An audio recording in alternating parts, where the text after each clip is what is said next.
ఓం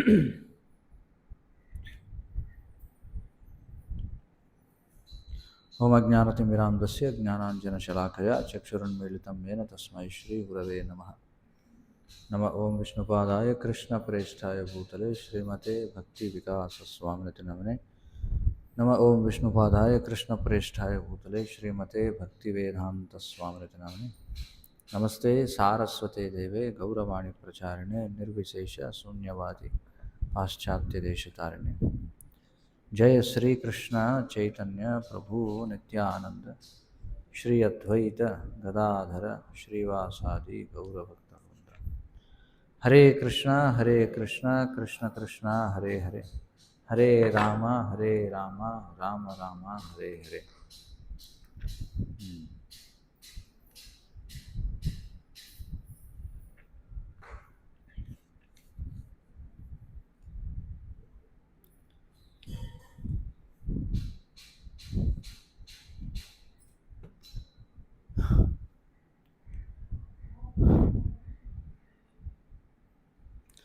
దుర్లభం మానుషం జన్మ తదపి అర్ధదం అధ్రువం అని చెప్పి ప్రహ్లాదుడు చెప్పడం జరిగింది. మానవ జన్మ చాలా అరుదుగా లభించేటువంటిది, కానీ ఇది చాలా అర్థవంతమైనటువంటిది. ఇది తాత్కాలికమైనది అయినప్పటికీ చాలా అర్థవంతమైనటువంటిది. మనం ఈ శరీరం కాదు అనే విషయం మనందరికీ చాలా మౌలికమైనటువంటిది. మరి శరీరమాధ్యం కలు ధర్మ సాధనం. శరీరం అనేది ధర్మ సాధనం. ధర్మ సాధనము అంటే మనం ఆవలి తీరానికి చేరుకోవడానికి, ఈ భౌతిక ప్రపంచాన్ని విడిచి ఆధ్యాత్మిక ప్రపంచాన్ని చేరుకోవడానికి ఇదొక వాహనం. మరి వాహనాన్ని మనం దేనికోసం వాడాలి? ప్రయాణం చేయడం కోసం వాహనాన్ని మనం వాడాలి. అందుకోసమే వాహనాన్ని వాడాలి. కానీ వాహనాన్ని అతిగా మనం అలంకరణ చేసుకోవడము చేయకూడదు. అలాగని వాహనాన్ని సరిగా మెయింటైన్ చేయకుండా కూడా ఉండకూడదు. అంతే కదా. చాలామంది వాహనం చైతన్యంలో ఉంటారనమాట. అంటే వాళ్ళ కారుకి ఒక గీత పడినా, లేకపోతే ప్రతిరోజు కూడా కొద్దిగా దుమ్ము పడినా వెంటనే అంత శుభ్రం చేసుకోవడం, ఆ కారుకి సంవత్సరానికి 3 రకాల రంగులు మార్చడం, రకరకాల లైట్లు పెట్టడం, ఇవన్నీ అలంకరణ. కొంతమంది ఏం చేస్తారు, అసలు ఆ వాహనాన్ని సరిగా చూసుకోరు, మెయింటైన్ చేయరు అనమాట. ఎప్పుడు రిపేర్లే. అర్థమవుతుంది కదా. కానీ కృష్ణుడు భగవద్గీతలో ఏం చెప్తున్నాడో, యుక్తాహార విహారస్య యుక్త చేష్టస్య కర్మసు యుక్త స్వప్నావబోధస్య యోగో భవతి దుఃఖః అనుకుంటున్నాడు. 6వ అధ్యాయం 17వ శ్లోకం. ఏమంటున్నాడు? ఆహారము, నిద్ర, విహారము, పనుల అలవాట్లను క్రమపరచగలిగిన వాడు యోగ సాధన ద్వారా సమస్త భౌతిక క్లేశాలను తగ్గించుకోగలుగుతాడు అని చెప్పి అన్నాడు. ఏం చేయాలట? ఆహారము, నిద్ర, విహారము, పనుల అలవాట్లను క్రమపరచగలిగినటువంటి వాడు యోగ సాధన ద్వారా సమస్త భౌతిక క్లేశాలను తగ్గించుకోగలుగుతాడు అని చెప్పి అన్నాడు. చాలా చాలా ముఖ్యమైనటువంటి విషయం. ఆహారము, నిద్ర, విహారము, పనుల అలవాట్లు. తర్వాత శ్లోకంలో ఏమన్నాడు? దానికి ముందు శ్లోకంలో నాత్యశ్నతస్తు యోగోస్తి నచైకాంతమనశ్నత నచాతి స్వప్నశీలస్య జాగ్రత్తో నైవచార్జున. అర్జున, అతిగా తినేవానికి లేదా అతి తక్కువ తినేవానికి, అతిగా నిద్రపోయేవానికి లేదా తగినంత నిద్ర లేనివానికి యోగిగా అయ్యే అవకాశము లేదు అని చెప్పాడు. 17వ అధ్యాయంలో 8, 9, 10 శ్లోకాల్లో మనకి ఆయన త్రిగుణాల్లో ఉండేటువంటి ఆహారపు అలవాట్ల గురించి తెలియజేస్తూ 8వ అధ్యాయంలో ఏమన్నాడు చూడండి. ఆయుః సత్వబలారోగ్య సుఖప్రీతి వివర్ధనా రస్యాః స్నిగ్ధాః స్థిరా హృదయ ఆహారాః సాత్విక ప్రియాః అని చెప్పి అన్నాడు. సత్వగుణంలో ఉండేవారికి ఇష్టమైన ఆహారాలు ఆయువుని పెంచుతాయి. చూడండి, ఆయువుని పెంచుతాయి. అంటే ఆయువుని పెంచే ఆహారం ఉంటుంది, ఆయువుని క్షీణింపజేసే ఆహారం ఉంటుంది. స్వీయ అస్తిత్వాన్ని పవిత్రము చేస్తాయి. మరి అస్తిత్వాన్ని పవిత్రం చేసే ఆహారాన్ని ఏమంటారు? ఏది అస్తిత్వాన్ని పవిత్రం చేసే ఆహారం? భగవత్ ప్రసాదము. చూడండి, కేవలం సాత్వికంగా తింటే సరిపోదు. ఆవులు కూడా సత్వగుణంలో ఉంటాయి. మనకంటే ఇంకా మంచి సత్వగుణంలో ఉన్నాయి ఆవులు, అవునా కదా? కానీ కేవలం శాకాహారులుగా ఉంటే కుదరదు. భగవత్ ప్రసాదాన్ని తీసుకోవాలి. కాబట్టి స్వీయ అస్తిత్వాన్ని పవిత్రం చేస్తాయి అని చెప్పన్నారు. ఆయువుని పెంచుతాయి. అవి బలము, ఆరోగ్యము, ఆనందము, సంతృప్తినిస్తాయి. అట్టి ఆహారములు రసము కలివి. రసము కలివి అంటే రుచి కలిగినటువంటివి. చమురుతో నిండినవి. అంటే ఇక్కడ చమురు అంటే ఇప్పుడు సన్ఫ్లవర్ ఆయిల్, పామ్ ఆయిల్ కాదనమాట. చమురు అంటే వైదిక పరిభాషలో ఏమిటి? నెయ్యి, ఆవు నెయ్యి. ఇక్కడికి రసము స్నిగ్ధాహ అని చెప్పన్నారు. అంటే ఇవి తడిగా ఉంటాయని అర్థం అన్నమాట. దాని గురించి చూద్దాం. ఆరోగ్యకరమైనవి, హృదయానికి ప్రీతికరమైనవి అయి ఉంటాయి అని చెప్పన్నారు. ఇవి సత్వగుణంలో ఉండేటువంటివి. అంటే మనం తీసుకునేటువంటి ఆహారం ఆయువుని పెంచాలి. అది చాలా ముఖ్య ఉద్దేశం. మరి అన్ని శాస్త్రాలు కూడా చెప్పేటువంటి విషయం ఏమిటంటే, ఎవరైతే దీర్ఘాయుష్షు కావాలనుకున్న వాళ్ళు సూర్యాస్తమయం తర్వాత తినడం మానుకోవాలి. అర్థమవుతుంది కదా? సూర్యాస్తమయం తర్వాత తినడం మానుకోవాలి. ఒకవేళ తప్పనిసరి పరిస్థితిలో తినవలసి వస్తే శాస్త్రాలు ఏం చెప్తున్నాయంటే, తిన్న తర్వాత నిద్రపోవడానికి 2 నుంచి 3 గంటల వ్యత్యాసం ఉండాలి ఖచ్చితంగా. అర్థమవుతుందా? రెండో నియమం ఏమిటి? వాయిస్ చాలా లోగా ఉందని చెప్పి అంటున్నారు. చూడండి ఒకసారి. మీకు కాదు, ఆన్లైన్లో. కాబట్టి ఏం చెప్తున్నారు? ఒకటి, సూర్యాస్తమైన తర్వాత తినవద్దు. మీరు తినాలనుకుంటే తిన్న వెంటనే నిద్రపోకూడదు. కనీసం 2 నుంచి 3 గంటల వ్యత్యాసం ఉండాలి. లేకపోతే ఏమవుతుంది? శరీరంలో ఆమము, ఈ ఆమము అనే పదం భగవద్గీతలో చాలాసార్లు వస్తుంది. పదం గచ్చంత్యనామయం అని చెప్పి అంటాడు ఒక దగ్గర. అలాగే నిరామయం అని చెప్పి ఒక దగ్గర అంటాడు. చూడండి, ఆమము అంటే టాక్సిన్, దీన్నే విషము అని అంటారనమాట. కాబట్టి మన శరీరంలో ఇది ఎప్పటికప్పుడు పేరుకుంటూ ఉంటుందన్నమాట, మనం చేసేటువంటి పనుల వల్ల, అంటే మన యొక్క ఆహారపు అలవాట్ల వల్ల. కాబట్టి ఇది చాలా ముఖ్యం. రాత్రి సమయంలో తినడం అనేది ఎవరైతే ఆధ్యాత్మికంగా పురోగమించాలనుకున్న వాళ్ళు కనీసం వారు దీన్ని విడిచిపెట్టాలి. ఒకవేళ తినాలనుకున్నా అది కూడా 3 గంటల వ్యత్యాసం, 2 నుంచి 3 గంటలు అని చెప్పారు. ఇంకా స్వీయ అస్తిత్వాన్ని పవిత్రం చేస్తాయంటే మన భగవత్ ప్రసాదాన్ని మాత్రమే మనం తినాలి. మరి భగవత్ ప్రసాదము అంటే ఏది? భక్తుల చేత భగవంతుని కోసం వండబడినటువంటిది. మరి కొన్ని చాలా ముఖ్యమైనటువంటి సూత్రాలు చెప్పబడ్డాయి మనకి ఆయుర్వేద శాస్త్రంలో. ఎందుకంటే ఆయుర్వేదము, ఆయుర్ అంటే ఏమిటి? ఆరోగ్యము, ఆయుష్కు సంబంధించినటువంటి జ్ఞానం. మరి మన ఆయుష్ని పెంచుకోవాలా, మనం క్షీణింపజేసుకోవాలా? అవసరం లేదా మనకి ఆయుష్? ఎక్కువ కాలం జీవించాలా లేదా? ఎందుకంటే మనం ఏమైనా ఖట్వాంగ మహారాజులాగా ఒక గడియ కాలంలో, ఒక ముహూర్త కాలంలో భగవత్ చైతన్యం వంతులు అయిపోతామా? లేదు. సాధారణంగా ఎన్నో జన్మలు పడుతుంది, ఎన్నో యుగాలు పడుతుంది చూడండి, గంభీరంగా స్వీకరించకపోతే. కాబట్టి మనకి ఆయుష్ కావాలి. మనం మరణించాలనుకోవడంలా, మనకి ఏదైతే అవకాశం లభించిందో దాన్ని వీలైనంత వరకు మనం సాధన చేసుకోవడానికి వాడుకోవాలి. అందుచేత మనం ఏం చేయాలి? సత్వగుణంలో ఉన్నటువంటి ఆహారాలు ఏవైతే ఉన్నాయో వాటిని మనం స్వీకరించాలి తప్పనిసరిగా. అది గుర్తుంచుకోవాలి మనం. ఇక తర్వాత చూడండి, రసము కలవి. అందుకే ఆయుర్వేద శాస్త్రాలు ఏం చెప్తున్నాయంటే, ఇప్పుడు పొడి పొడిగా ఉన్నవి తినకూడదు. చూడండి, ఒకవేళ తిన్నా దానికి ఏదో ఒకటి ద్రవ పదార్థం ఉండాలి. అందుకే దక్షిణ దేశంలో ఖచ్చితంగా రసము కానీ, సాంబార్ అంటాం, లేకపోతే పప్పుచారు అంటారు, అది కానీ తప్పనిసరి అనమాట. ఆయుర్వేద శాస్త్రాలు ఏం చెప్తున్నాయంటే, పొడిగా ఉండేటువంటివి ఊరికే రుచి కోసం ఒక గరిటె తినాలి తప్ప అదే ముఖ్యమైనటువంటి ఆహారంగా తీసుకోకూడదు. అర్థమైంది కదా? పులిహోర ఎంత తినాలి? ఒక గరిటె తినాలి. అదే ముఖ్యమైన ఆహారం కాదు. అర్థమవుతుంది కదా?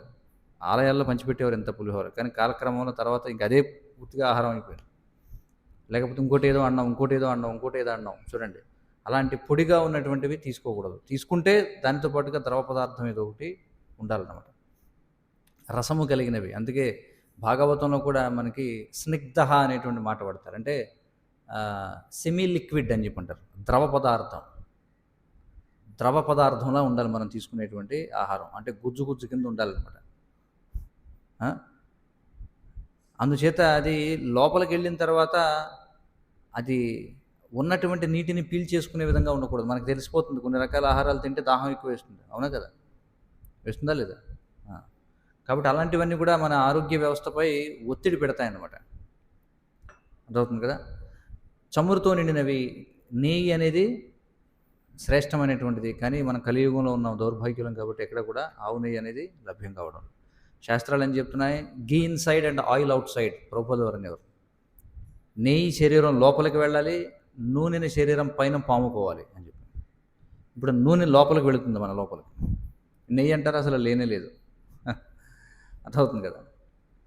సో కాబట్టి వంట నూనెలో ఒకవేళ వాడాల్సి వస్తే ఏం వాడాలి? నువ్వుల నూనె అత్యంత శ్రేష్టమైనటువంటిది.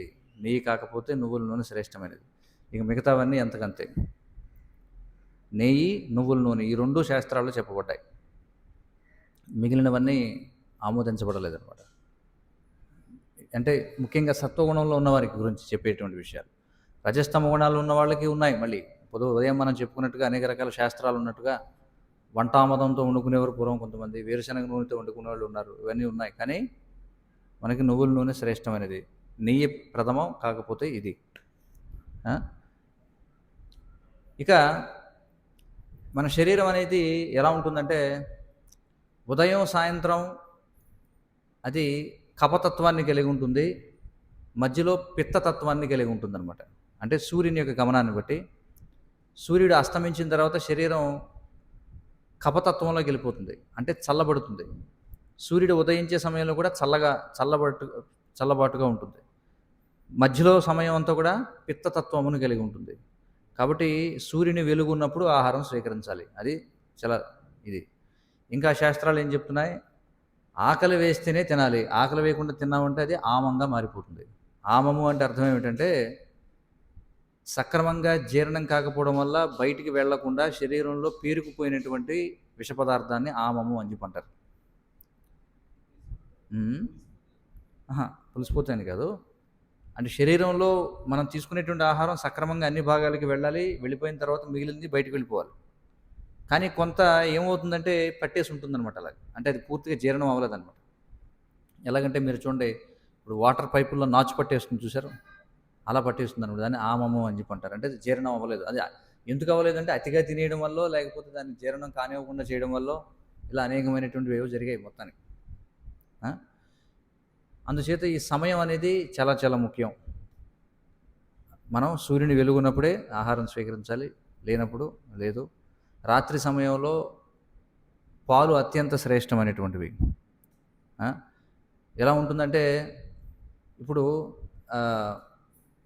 వాతంగా ఉన్న వాళ్ళకి వాతం జోడిస్తే ఇంకా వాతం పెరిగిపోతుంది. ఎలాగైతే ఆగ్నేయాస్త్రం వేస్తే వారుణాస్త్రం వేయాలి, అలాగా శరీరం అనేది రాత్రి సమయంలో విశ్రాంతికి వెళ్ళిపోతుంది, అంటే చల్లబడిపోతుంది. ఆ సమయంలో అందుకే శాస్త్రాలు ఏం చెప్తున్నాయి? పళ్ళు తినకూడదు రాత్రి సమయంలో. పండ్లు, ఏ విధమైనటువంటి పండ్లు కూడా రాత్రి సమయంలో స్వీకరించకూడదు. స్వీకరించడం వల్ల శరీరం ఏమవుతుంది? ఇంకా దానికి కఫం పెరిగిపోతుంది అనమాట. అర్థమవుతుంది కదా?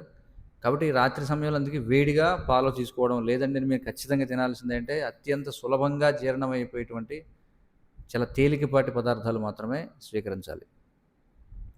ఇక ఆయుర్వేద శాస్త్రంలో విరుద్ధాహారం అనేటువంటిది ఒక పెద్ద విషయం అనమాట. విరుద్ధాహారం అంటే ఒకటికొకటి పొంతన లేనటువంటివి. కాబట్టి విరుద్ధమైనటువంటి ఆహారాలు ఏమిటంటే వండినవి వండనవి కలిపి తీసుకోకూడదు. ఉదాహరణకి పండ్లు వండనవి, వాటిని వండిన వాటితో తీసుకోకూడదు. దానివల్ల విషం తయారవుతుంది శరీరంలో. ఆమం అని చెప్పంటారు దాన్ని. చాలా ముఖ్యం. ఎందుకంటే మన ఇస్కాన్లో ఎందుకు ఇంకా మనకి ముఖ్యం అంటే బయట ఉన్నవాళ్ళు ఇలాంటి ప్రయత్నాలు ఏమి చేయరు, కానీ ఇస్కాన్లో బాగా ఎక్కువ అనమాట. విరుద్ధాహారం ఎక్కువ, ఆ విధంగా చెప్పాలంటే మనకి. ఎందుకంటే ఏదన్నా మంచి ఫీస్ట్ ఏదన్నా ఏర్పాటు అయిందనుకోండి, మొత్తం అన్ని రకాలు ఏం చేస్తారు అందులో భలే విచిత్రమైన విరుద్ధాలు ఉంటాయన్నమాట. ఒకదానికొకటి పొంతన లేనటువంటివి. పాయసం ఉంటుంది, తర్వాత ద్రాక్షరసం ఉంటుంది, తర్వాత ఇంకోటి ఏమిటి పెరుగు ఉంటుంది, తర్వాత సలాడ్ ఉంటుంది, తర్వాత బిర్యానీ ఉంటుంది, ఆ, దీంతో పాటుగా ఇంకోటి ఏదో సమోసా ఉంటుంది చూడండి, ఒకదానికొకటి పొంతన లేనే లేదనమాట చూడండి. అందువల్ల ఇవన్నీ ఏమవుతాయంటే ముఖ్యంగా యవ్వనంలో ఉన్నప్పుడు బాగా అగ్ని బాగా ఉంటుంది కాబట్టి ఏమవుతుందంటే అన్నీ మనం తినేద్దాం, మనం లోకాన్నే కబళించేయచ్చు అనుకుంటాం. కానీ శాస్త్రాలు ఏం చెప్తున్నాయంటే ఇవన్నీ కూడా కాలక్రమంలో శరీరంలో ఆమంగా పెరిగిపోయి వీటి వల్లే ఇవి దీర్ఘకాలిక వ్యాధులు వస్తాయి. డయాబెటీస్ కావచ్చు, లేకపోతే థైరాయిడ్ కావచ్చు, ఇట్లాంటివి ఏవైతే దీర్ఘకాల సమస్యలన్నీ కూడా అలా పోగేసుకుని విరుద్ధాహారాలు పోగు చేసుకున్న తర్వాత చివరిలో ఇలాంటివి వస్తాయన్నమాట వ్యాధులన్నీ కూడా. కాబట్టి విరుద్ధాహారం ఎప్పుడు కూడా మనం తీసుకోకూడదు. వండనివి కలపకూడదు. మీకు పళ్ళు తినాలనుకుంటే ఉదయాన్నే తినండి, చాలా మంచిది. అర్థమవుతుంది కదా. సాయంత్రం ఎట్టి పరిస్థితుల్లో తీసుకోకూడదు. అలాగే ఆహారంతో పాటుగా పండ్లు తీసుకోకూడదు, ఎందుకంటే పళ్ళు చాలా త్వరగా జీర్ణం అయిపోతాయి. ఒకవేళ మీరు ఆహారం తీసుకున్న తర్వాత మధ్యలో పళ్ళు వేశారనుకోండి, అది ఏమవుతుంది, పండు ఈ ధాన్యం జీర్ణం అయ్యే లోపు అది కుళ్ళిపోతుంది అనమాట లోపల. అర్థమవుతుంది కదా. కాబట్టి ఇది చాలా ముఖ్యం. అందరికీ చిన్నప్పటి నుంచి ముఖ్యంగా మన గోదావరి ప్రాంతాల్లో పెరుగులో అరటిపండు అంటే చాలా ఇష్టం అందరికి. కానీ అయితే పూర్తిగా విరుద్ధం అన్నమాట శాస్త్రాన్ని అనుసరించి. అలాగే పాలతో అరటిపండు అత్యంత విషపూరితమైనటువంటిదిగా చెప్తున్నాయి శాస్త్రాలు. పాలతో అరటిపండు తినడం అదవుతుంది కదా. పాలతో కలిసే ఏమేం కలుస్తాయంటే ఖర్జూరం కలుస్తుంది, పాలతో బాగా పండిపోయినటువంటి మామిడి పండు ఒకటి కలుస్తుంది. మిగతా ఏ పళ్ళు కూడా ఆయుర్వేద శాస్త్రంలో తిరస్కరించబడ్డాయి పాలతో తీసుకోవడం. అర్థమవుతుంది కదా. సో కాబట్టి ఇది చాలా ముఖ్యం. ఎందుకంటే చాలామంది ఇంకా మిల్క్ షేక్లు బాగా ప్రసిద్ధి, అది పూర్తి విరుద్ధం అన్నమాట. పాలతో పండ్లు కలిపి జ్యూస్ చేస్తూ ఉంటారు కదా. ఏదో పండు వేస్తారు, సపోటాలు ఏదో పాలు పోస్తారు, లేకపోతే ఇంకేముందో తర్బూజా వేస్తారు, అందులో పాలు పోస్తారు, ఇట్లా. ఇవన్నీ కూడా పూర్తి విరుద్ధం శాస్త్రాలకి. కాబట్టి మిల్క్ షేకులు ఇవన్నీ చాలా ప్రసిద్ధి, కానీ అవన్నీ శాస్త్ర వ్యతిరేకం తీసుకోవడానికి. అలాగే చల్లటి పదార్థాలు, పాలు ఎప్పుడు కూడా ఎంత వేడిగా తీసుకుంటే అంత మంచిది, అంతేగాని పాలు ఎప్పుడు చల్లగా తీసుకోకూడదు. అందులో ఐస్ వేసి మళ్ళీ దాంట్లో తీసుకుంటారు. అలాగే పెరుగులో పళ్ళు కలపడం, పాలల్లో పళ్ళు కలపడం, ఇవి అత్యంత ప్రమాదకరం. అలాగే వేడి వేడి పాలల్లో కొంతమంది తేనె వేసుకుని తాగుతుంటారు, అది ఇంకా దారుణమైనటువంటిది అనమాట. తేనెని ఎట్టి పరిస్థితుల్లో దాన్ని వేడి చేయకూడదు. అదవుతుంది కదా. తేనెని వేడివేడి నీళ్ళలో వేయకూడదు, తేనెని వేడివేడి పాలల్లో వేయకూడదు, అది వెంటనే విషతుల్యంగా మారుతుందన్నమాట తేనె. సో ఇలా మనకి చాలా ఉన్నాయి, అనేకమైనటువంటివి చెప్పబడ్డాయి శాస్త్రాల్లో. సాధారణంగా వీటన్నిటిని అతిక్రమిస్తూ ఉంటారు. అందుచేత ఏమవుతుందంటే మన ఆరోగ్యాలు అవి పాడైపోతుంటాయి అన్నమాట. ఎందుకంటే మనకు తెలియదు అసలు ఏం తినాలో ఏం తినకూడదో కూడా తెలియదు. ఈ విషయాన్ని భాగవతంలో స్వయంగా శిల ప్రభుపాదుల వారు కలియుగంలో జనుల యొక్క లక్షణాల గురించి చెప్పబడినప్పుడు, ప్రాయేణ అల్పాయుష సభ్య కళావస్మిన్ యుగే జనా మంద సుమందమతయోర్ మందభాగ్యోర్ ఉపద్రుత అని చెప్పినటువంటి శ్లోకానికి ఇచ్చిన భాష్యంలో ప్రభుపాదుల వారు ఏమంటారంటే, నియమబద్ధం కానటువంటి ఆహారపు అలవాట్ల వల్లే కలియుగంలో ఆయుష్ క్షీణిస్తుంది అని చెప్పంటారు. అర్థమవుతుంది కదా. మనకి ఒక ఋతుచక్రం అనేటువంటిది ఉందన్నమాట. అంటే ఏ ఋతువులో ఎలాంటి ఆహారాలు స్వీకరించాలి అనేటువంటిది. ఉదాహరణకి వేసవికాలం ఉందనుకోండి, వేసవికాలం చలవ చేసేటువంటివి తీసుకోవాలి, అంతేగాని వేడి చేసేటువంటివి తీసుకోకూడదు. వేడి చేసేవి ఏమేమి వేడి చేస్తాయి మనకి, అనేక రకాలు కారంతో కూడుకునేటువంటివి, లేకపోతే మసాలాలతో కూడుకునేటువంటివి, అవన్నీ తినాల్సిన సమయం ఒకటి ఉంది. అది ఎప్పుడంటే శీతాకాలం అనమాట. శీతాకాలంలో మనిషి చక్కగా కారం తినొచ్చు, లేకపోతే ఇవన్నీ తినొచ్చు. కానీ వేసవికాలంలో తీసుకోవడం అనేది ఏ విధంగానూ మంచిది కాదు. దానివల్ల ఏమవుతుంది, ఒళ్ళు పేలిపోవడం, అలాగా వేడి పెరిగిపోవడం శరీరంలో, ఇవన్నీ కూడా వస్తాయన్నమాట. మనం ఏం చేస్తాం, మనకి ఆహారపు అలవాట్లు తెలియకపోతే ప్రతి చిన్నదానికి డాక్టర్ దగ్గరికి పరిగెడతాం, డబ్బులు వదిలించుకుంటాం. సో కాబట్టి శరీరంలో ఎప్పుడైతే ఈ విధంగా ఆమం ఒక స్థాయికి పెరిగిపోతుందో విషం, అప్పుడు జ్వరం వస్తుందన్నమాట శరీరానికి. ఎందుకంటే ఇంక శరీరం ఇంకది దాన్ని కాల్చాలన్నమాట, శరీరంలో ఉన్నటువంటి విషాన్ని కాల్చాలి. అందుకే మనకి శాస్త్రాలు జ్వరం వచ్చినప్పుడు లాంఘనం పరమౌషధం అని చెప్పబడ్డాయి. తెలుగులో లంకణాలు అని చెప్పి అంటారు. లాంఘనం పరమౌషధం.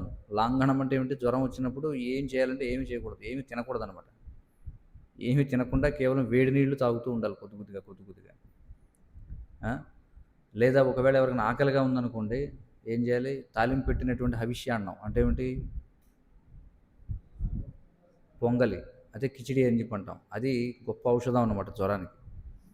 అంతేగాని జ్వరం వచ్చిందని వెంటనే వెళ్ళిపోయి డోలో 650 వేసేసుకోవడం, లేకపోతే అల్లోపతి వైద్యుడి దగ్గరికి వెళ్తే ఏమంటాడు? మీకు ఏది ఇష్టం అది తినేసేయండి, టాబ్లెట్లు వేసుకోండి అంటాడు. అదవుతుంది కదా. అది పూర్తి విరుద్ధం అన్నమాట శాస్త్రానికి. కాబట్టి అతిగా తినడం వల్లే రోగాలు వస్తాయి.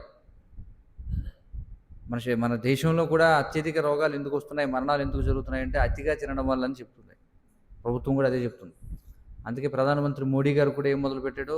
నూనె తగ్గించండి అని ఎక్కడికి వెళ్ళిన మీటింగ్లో అదే చెప్తున్నాడు ఆయన. అదవుతుంది కదా. కాబట్టి మనం తీసుకునేటువంటి ఆహారం అనేది మన యొక్క పనిని బట్టి ఉండాలి. చూడండి, మనం చేసే పని బట్టి మన ఆహారం అనేది ఉండాలి. మనం ఎక్కువ ల్యాప్టాప్ల ముందు, కంప్యూటర్ల ముందు కూర్చున్నాం అనుకోండి, అప్పుడు వేడి చేసే ఆహారాలు తీసుకోకూడదు. ఎందుకంటే ఈ యొక్క స్క్రీన్లు ఎక్కువ చూడడం వల్ల ఏమవుతుందంటే మనిషిలో పిత్తం పెరిగిపోతుంది అనమాట, వేడి పెరిగిపోతుంది. ఇదొక అనంతమైనటువంటి శాస్త్రం చెప్పాలంటే. కాబట్టి పండ్లు, పాలు ఎప్పుడూ కూడా కలపకూడదు. అలాగే ఈ మైదాతో తయారైనటువంటివి ఏవైతే ఉన్నాయో అవి శరీరానికి హాని చేస్తాయి. ఏదైతే రకరకాల పఫ్ఫలు లేకపోతే ఏవేవో ఉన్నాయి రకరకాలు, ఇవన్నీ పేర్లు అనేకం ఉన్నాయి. ఇవన్నీ కూడా శరీరానికి హాని చేసేటువంటివి. అర్థమవుతుంది కదా. ఎందుకంటే మనం తెలుసుకోవాలన్నమాట, ఏం తీసుకోవాలి, ఏం తీసుకోకూడదు, ఏమిటిదంతా కూడా. లేకపోతే ఏమవుతుంది? మన ఆరోగ్యాన్ని పాడు చేసుకునే వాళ్ళు అవుతాం. అలాగే తిన్న వెంటనే శతపథి అని చెప్తున్నాయి శాస్త్రాలంటే కనీసం ఒక 100 అడుగులన్నా వేయాలట.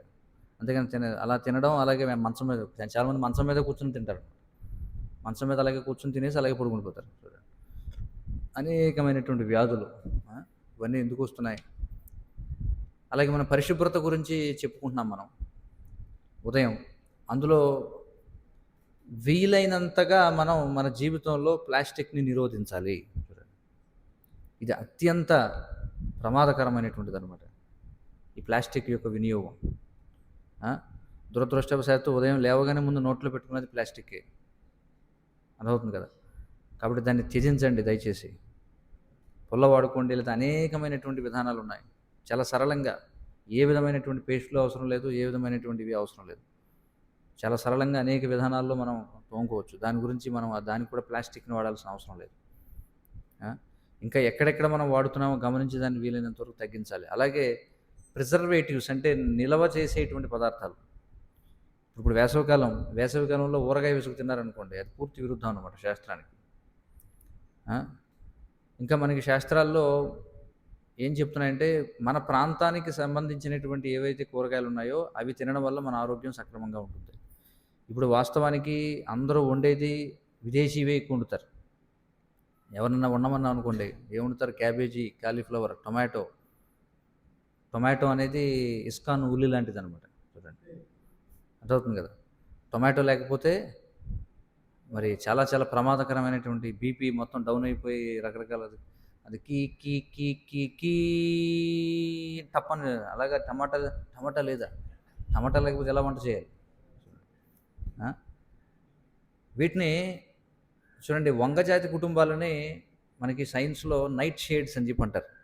నైట్ షేడ్స్ అంటే వీటికి స్వతహాగానే వాటి శరీరంలో వాటిని అవి రక్షించుకోవడానికి వాటి శరీరంలో ఒక విధమైనటువంటి రసాయనం అనేది ఉత్పన్నం అవుతుంది, ఒక విధమైనటువంటి విష పదార్థం. అర్థమవుతుంది కదా.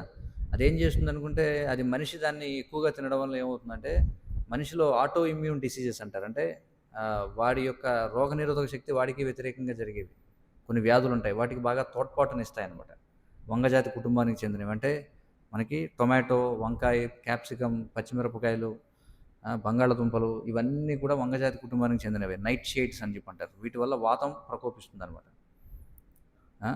కాబట్టి వాటిని ఎంత తగ్గించగలిగితే అంత మీ ఆరోగ్యానికి అంత శ్రేష్టం. ఇవన్నీ కూడా ఇప్పుడు నేను చెప్పినవన్నీ కూడా ఒక వంకాయ తప్ప మిగతావన్నీ భారతదేశానికి సంబంధించినవి కావు. ఇవన్నీ బయట నుంచి వచ్చినవే. ఇవన్నీ బయట వాళ్ళు మనకు ప్రవేశపెట్టారు తప్ప ఇవి మన ప్రాంతానికి చెందినవి కావు.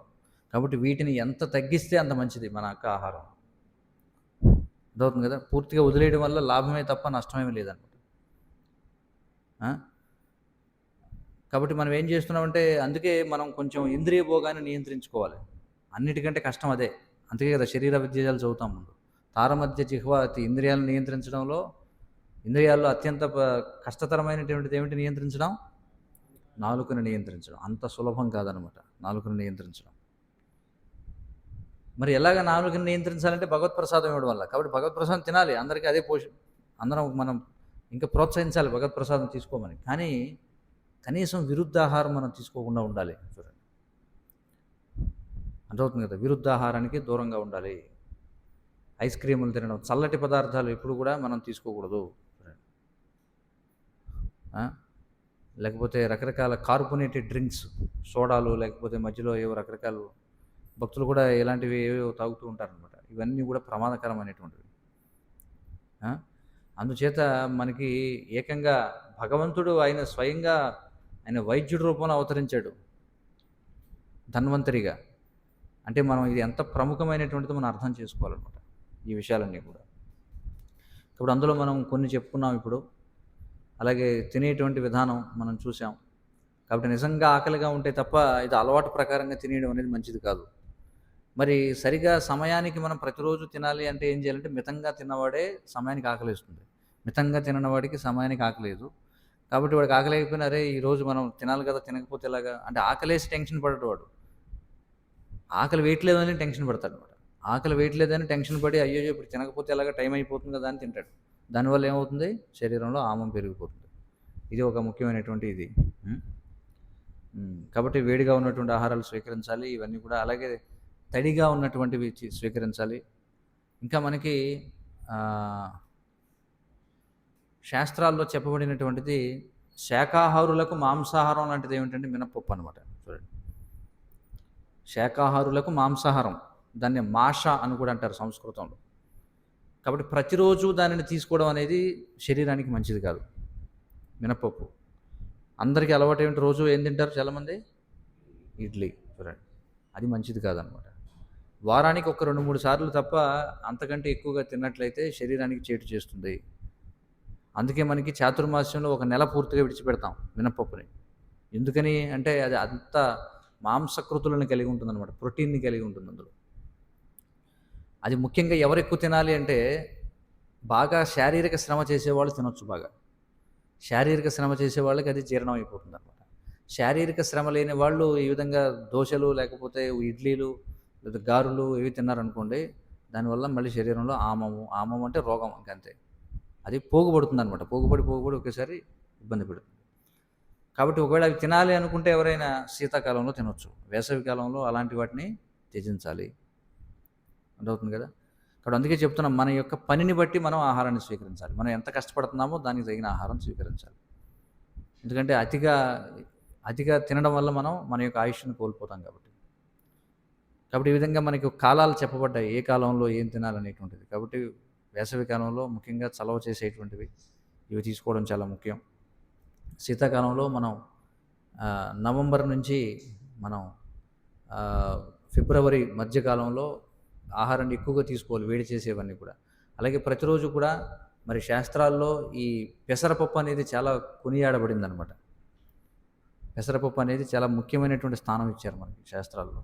కాబట్టి దాన్ని ప్రతిరోజు తీసుకోవచ్చు పెసరపప్పుని.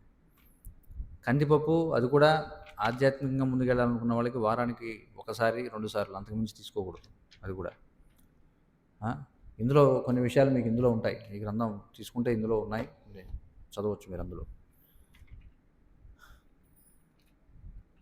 అలాగే పాలు చాలా ముఖ్యమైనటువంటి ఆహారం, మనం చెప్పుకున్నాం దాని గురించి. ఇంకా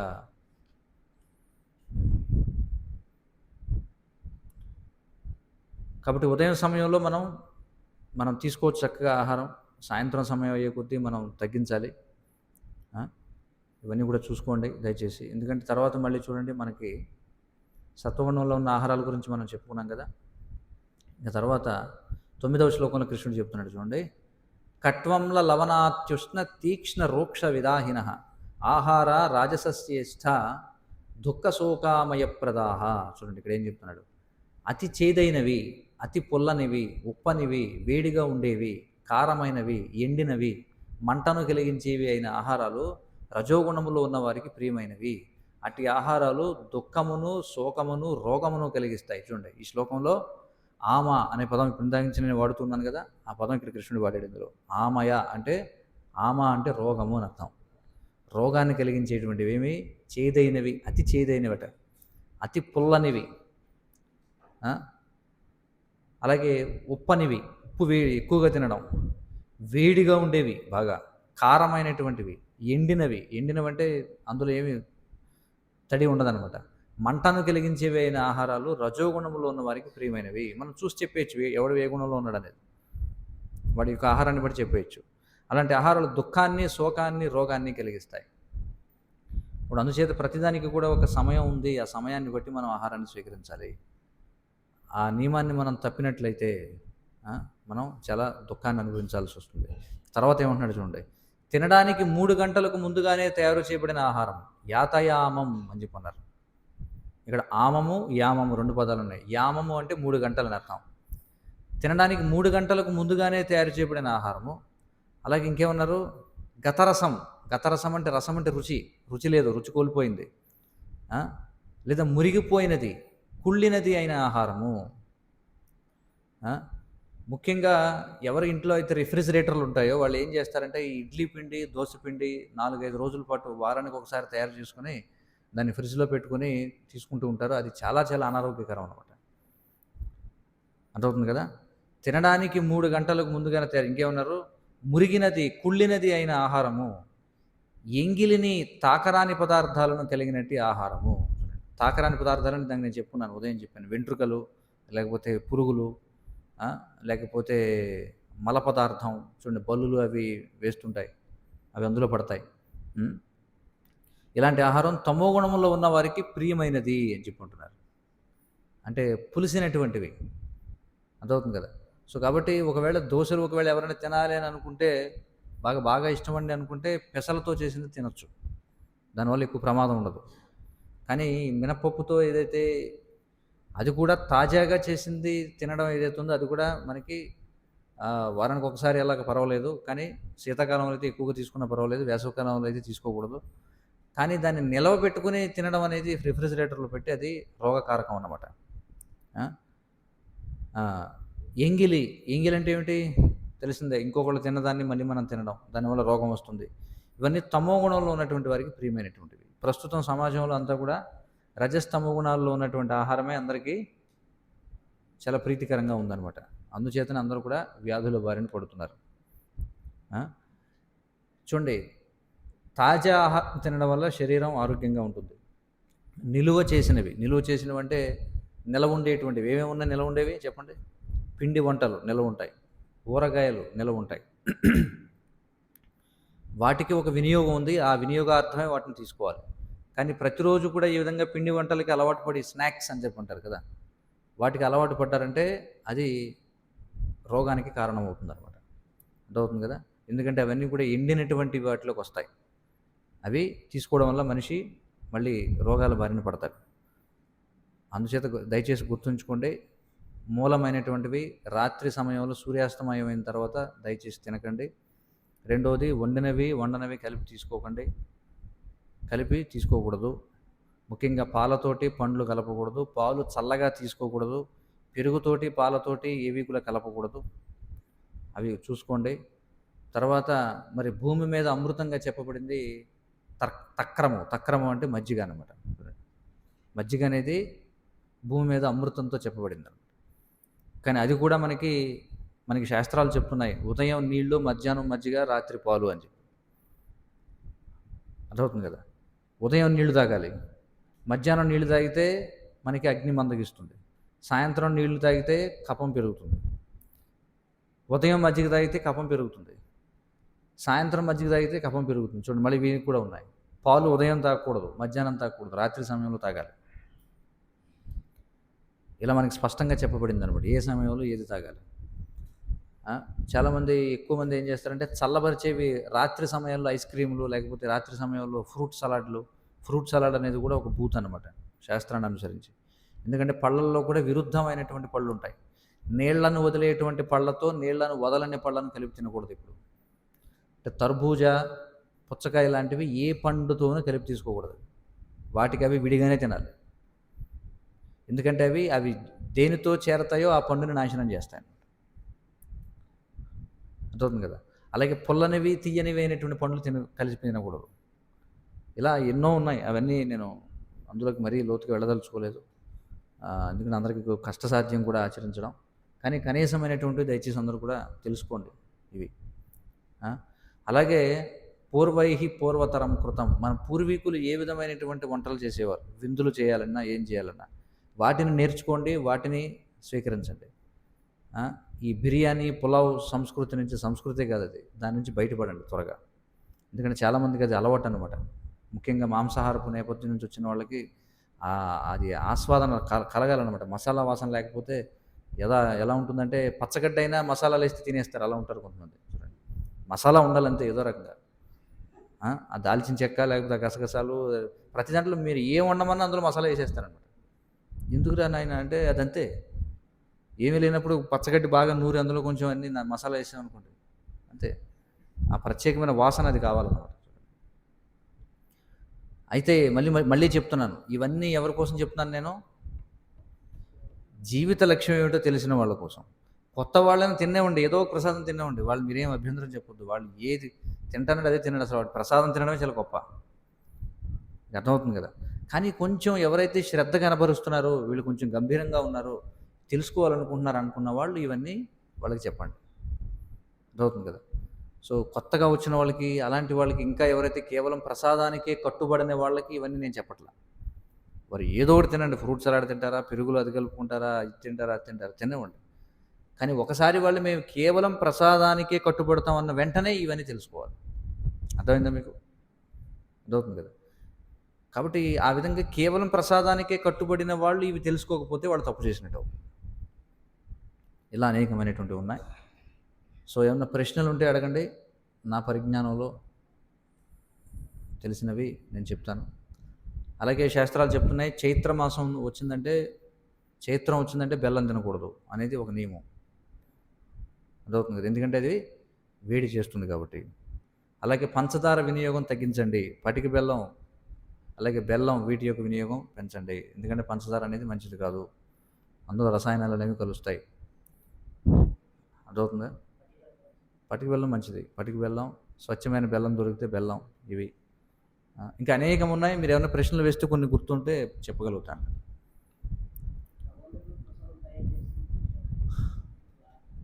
ఏమంటారు?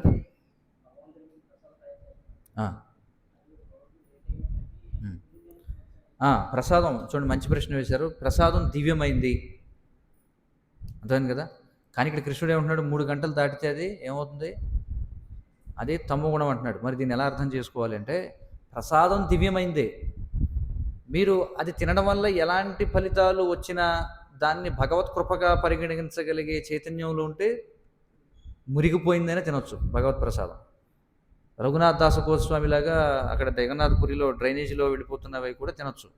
కానీ తిన్న తర్వాత కడుపులో ఏదన్నా తిప్పిందనుకోండి, దాన్ని కూడా మీరు భగవత్ కరుణగానే పరిగణించాలి. వెంటనే పరిగెత్తుకెళ్ళి నాకు మోషన్స్ అయిపోతున్నాయి, అయిపోయి ఎలాగ ఇప్పుడు నేను ట్యాబ్లెట్లు వేసుకోవాలి, అలా కాకుండా ఏం జరిగినా, మీకు వాంతు జరిగినా నేను పవిత్రమయ్యాను, ఇది భగవత్ ప్రసాదం తీసుకున్నాను, మోషన్స్ అయితే అయినాయి, ఇది మంచిదే, లేకపోతే ప్రాణం పోయే పరిస్థితి వచ్చింది, ఓన్లీ ప్రాణాలు పోతే భగవత్ ప్రసాదం పోయింది అనే చేతనంలో ఉంటే తినొచ్చు. ఆ చేతనానికి కొద్దిగా తక్కువలో ఎక్కడున్నా ఆ విధంగా చేయొద్దు. ఎప్పుడన్నా ఒకసారి 2 సార్లు ఓకే, ఎప్పుడైనా ఉత్సవాలు జరిగినప్పుడు మిగిలిపోతుంది తీసుకోవచ్చు. కానీ రోజు అదే పనిగా ఈ భగవత్ ప్రసాదము అది నిరూపించడానికి ప్రతిరోజు కూడా అలాగే మిగిలిపోయినటువంటి ప్రసాదాన్ని తింటూ ఉంటే మీ ఆరోగ్యం పాడైపోతుంది. ఎందుకంటే మనం ఇంకా త్రిగుణాలను దాటలేదు కాబట్టి. అర్థమైంది కదా. ఇప్పుడన్నా సరే, కానీ అదే అలవాటుగా మారిపోకూడదు. నేను మిగిలిందే తింటాను. కొంతమంది భక్తులు ఏంటంటే, నేను గొప్ప భక్తుడిని నేను చూపించుకోవడానికి వాడు మిగిలిందే తింటాడు కావాలి.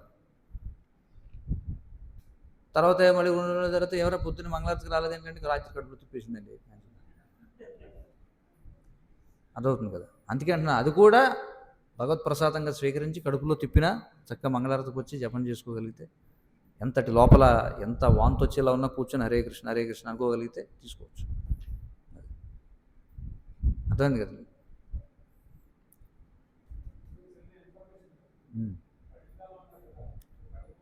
ఆ! అది అది ఇప్పుడు ఆయన చెప్పారు అది కూడా ఒక విషయం. పటిక బెల్లం స్వచ్ఛమైంది దొరకట్లేదు. అది కూడా ఏం చేస్తున్నారు బెల్లం కూడా పంచదారతో తయారు చేస్తున్నారు. పటిక బెల్లం కూడా పంచదారతో తయారు చేస్తున్నారు. అది నెక్స్ట్ లెవెల్ అనమాట. ఆ! కలియుగ దౌర్భాగ్యం. కలియుగంలో ప్రతీదీ కలుషితమే. ఆ విధంగా చూస్తే అసలు మనం తీపే మానేయాలనమాట.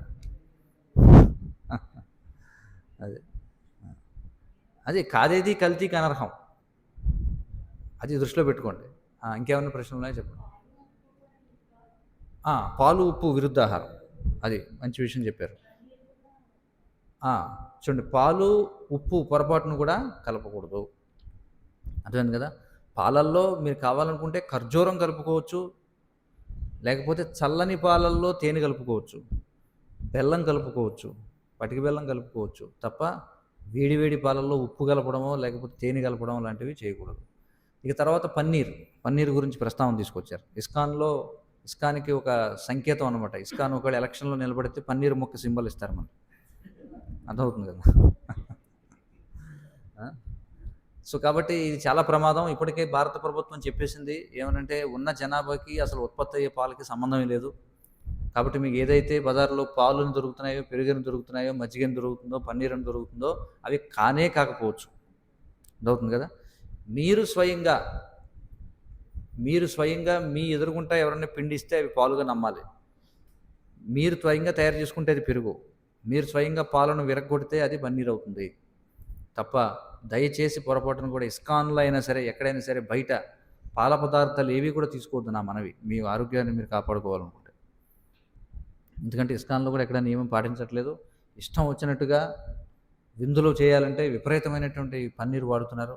అది ఎక్కడి నుంచి వస్తుంది, ఏమిటి అనేది ఎవడో కూడా ఆలోచించట్లేదు.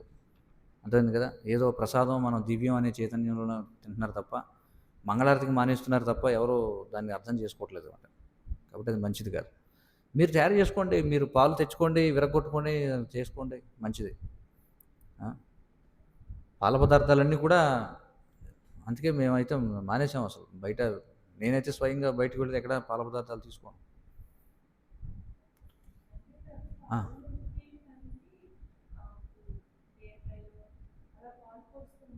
ఆ! అది ప్రమాదం కాదు. ఎందుకు ప్రమాదం కాదంటే, అప్పుడు మీరడిగింది నాకు అర్థమైంది. ఆనపకాయలో లేకపోతే బీరకాయలో అలాంటి వాటిలో పాలు పోసి వండుతారు. అది పూర్వం నుంచి ఉన్న విధానమే. అందులో పోసిన పాలు వాటి యొక్క తత్వం మారిపోతుంది. పాలు విరిగిపోతాయన్నమాట. అర్థమవుతుంది కదా!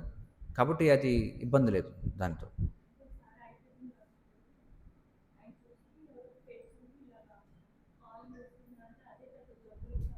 హ్మ్. అంటే మనకి చైతన్య చరితామృతంలో ఉంది. ఆహ్, చైతన్య మహాప్రభు స్వయంగా ఆనపకాయ, పాలు కలిపి వండేవారనమాట. వండేవారు అది ఆయనకి చాలా ప్రీతికరంగా. అయితే ఇది ఉంది పూర్వం నుంచి మనకి. ఒకటి పాలల్లో ఉప్పు కలిపి తాగడం అనేది అది చాలా వ్యాధులకి కారణం. ముఖ్యంగా మనకి రింగ్ వార్మ్ ఏదైతే తామర ఇలాంటివి ఏవైతే ఉన్నాయో, ఇవన్నీ కూడా విరుద్ధాహారం వల్ల వస్తాయని శాస్త్రాలు చెప్తున్నాయి. విరుద్ధమైనటువంటి ఆహారం అలాగే శుష్కమైనటువంటి ఎండిపోయినటువంటి ఆహారం. అయితే చూడండి ఇప్పుడు ప్రతి దాంట్లో కూడా నేను చెప్పాను కదా! ప్రతి దాన్ని 3 కోణాల్లో చూడొచ్చు. సాత్వికం, రాజసికం, తామసికం. ఆయుర్వేదంలో కూడా ఇలాగే ఒక వైద్యుడి దగ్గరికి వెళ్తే ఒకటి చెప్తాడు. ఇంకో వైద్యుడి దగ్గర ఒకటి చెప్తాడు. కానీ అందుకే మన వివాదాల్లోకి వెళ్ళకుండా ముఖ్యమైనటువంటి వాటిని మనం తీసుకుంటున్నాం. అది.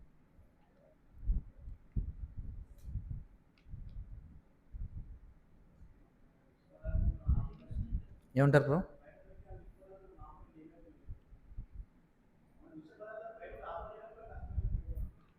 విష పదార్థాలు? అవును. మరి ఏం చేస్తారు మరి? మరి ఎవరు పండించుకునే పరిస్థితుల్లో ఎవరు లేరు ఇప్పుడు.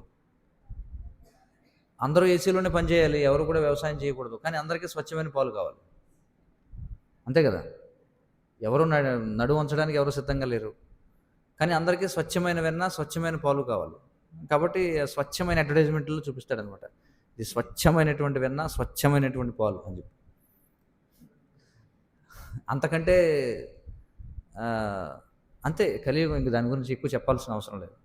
మంద సుమంద మతయోర్ మంద భాగ్యోర్ ఉపద్రుతః అంతే.